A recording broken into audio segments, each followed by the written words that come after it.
हाय दोस्तों, आज फिर एक और कहानी के साथ तैयार है आपका स्टोरी संसार।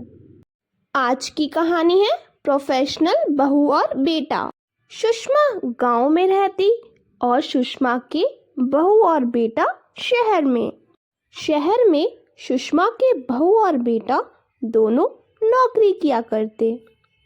दोनों का घर शहर के हिसाब से ही बनाया गया था। एक दिन सुषमा शहर में आ जाती है। सुषमा की बहू कीर्ति बोलती है, अरे माँ जी, आपने तो बहुत देर कर दी आने में, हम लोग बस निकलने ही वाले थे। सुषमा अंदर आती है और अपने बेटे प्रतीक से कहती है, अरे प्रतीक, तू मुझे लेने स्टेशन क्यों नहीं आया? मैं कितनी देर तक तेरा इंतजार कर रही थी, इसीलिए मुझे आने में देरी हो गई। इतने में कीर्ति बोल पड़ती है, अरे माँ जी, ये आपका गांव नहीं है, शहर है। आपको लेने स्टेशन आते, इतने में तो हम अपने गांव आ जाते। अरे कीर्ति बहू, तू तो चुप ही रह। माँ हूं मैं इसकी, और मैंने मेरे बेटे को इतना लायक तो बनाया है कि वो मुझ पर आने जाने के पैसे तो खर्च कर सके। ज्यादा माँ और बेटे के बीच में मत बोला कर तू। चल जल्दी से खाना दे मुझे, नहाने जा रही हूं मैं। शहर में तो बहुत मिट्टी है, मैं पूरी ही गंदी हो गई हूँ, मिट्टी मिट्टी हो गया है मेरा शरीर। तभी प्रतीक बोलता है, माँ, मैं और कीर्ति ऑफिस जा रहे हैं, आपका खाना हमने बनाकर रख दिया है, आप खाना खा लीजिएगा। अच्छा तो फिर हम शाम को मिलते हैं। इतना कहकर दोनों घर से ऑफिस चले जाते हैं। सुषमा बेचारी पूरे घर में अकेली हो जाती है। ओफो, एक तो ठंडा खाओ, ऊपर से अकेले। चलो रसोई में जाकर मैं ही खाना गरम कर लेती हूँ, उसके बाद खा लूंगी। सुषमा बेचारी रसोई में खाना गरम करने तो आती है, लेकिन उससे गैस नहीं जलता। हे भगवान, पता नहीं कौन कौन से नए तरह के चूल्हे आ गए हैं, ना समझ में आते हैं ना जलाए जाते हैं। एक काम करती हूँ, अब ठंडा ही खाना खा लेती हूँ, गरम तो ये मुझसे होने ही नहीं वाला। और इसी तरह दिन पे दिन बीतते ही जाते हैं। एक दिन सुषमा अपने बहू और बेटे से कहती है, बेटा, मैं अकेले यहाँ बोर हो जाती हूँ। यहाँ शहर में तो कोई किसी से बात भी नहीं करता, मेरा पूरे दिन अकेले मन भी नहीं लगता है यहाँ। अरे माँ देखिए, यहाँ अगल बगल में किसी से बात नहीं करना, पता नहीं कौन कैसा हो। मैं और कीर्ति भी किसी से बात नहीं करते हैं यहाँ, बस अपने काम से काम रखते हैं।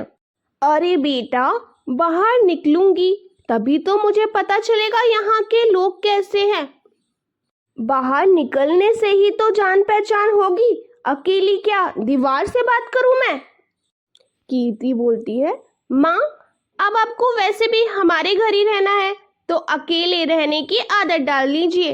यहाँ सब ऐसे ही रहते हैं, तो आपको भी ऐसे ही रहना पड़ेगा। सुषमा बेचारी गांव के खुले घर आंगन में रहने वाली शहर के छोटे से घर में आकर फंस जाती है।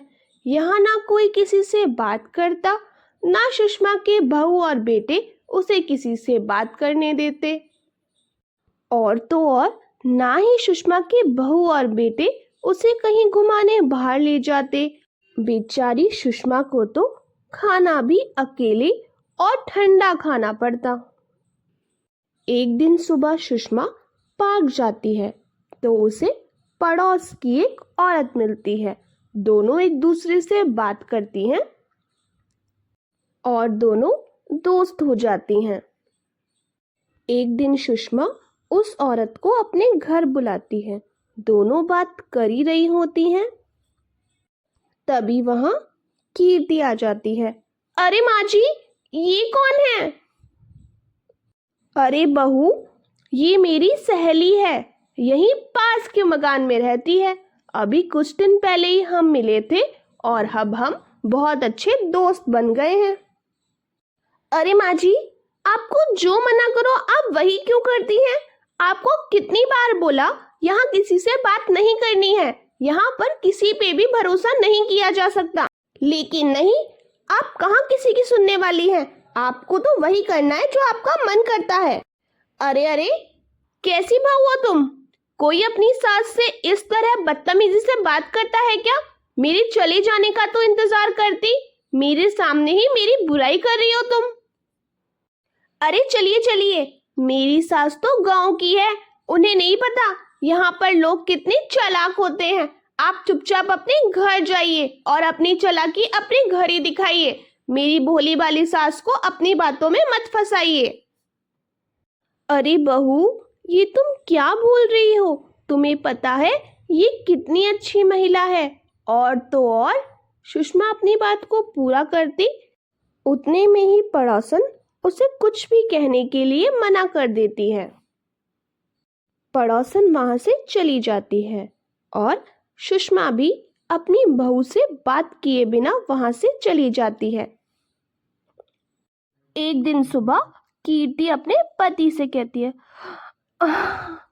मेरी तबीयत ठीक नहीं है, आज मैं ऑफिस नहीं जा पाऊंगी। एक काम कीजिए, आप ऑफिस चले जाइए। शाम को कीर्ति रसोई में खाना बना रही होती है।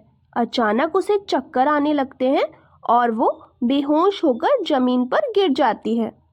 थोड़ी देर बाद कीर्ति को होश आता है और वो सबको अपने सामने देखती है, साथ ही वो पड़ोसन भी जिसे उसने घर से निकाला था। अरे, मुझे क्या हो गया था? तुम्हें अटैक आ गया था कीर्ति? वो तो अच्छा हुआ माँ ने समय रहते पड़ोस वाली डॉक्टर आंटी को बुला लिया, वरना पता नहीं आज क्या हो जाता। बहुत बहुत धन्यवाद आपका आंटी, अगर आप आज नहीं होती तो पता नहीं मेरी पत्नी के साथ क्या हो जाता। हाँ, सच में मुझे माफ कर दीजिए आंटी, मैंने आपके साथ बहुत बुरा व्यवहार किया। आज मुझे पता चल रहा है कि मैंने आपके साथ सच में अच्छा नहीं किया। देखो बेटा, अच्छे और बुरे लोग हर जगह होते हैं, इसमें गांव और शहर का कोई लेना देना नहीं है। और जहां तक मैं तुम्हारी सास को जान पाई हूँ, तुम्हारी सास सच में बहुत समझदार है और उनकी समझदारी शहर की औरतों से भी ज्यादा है।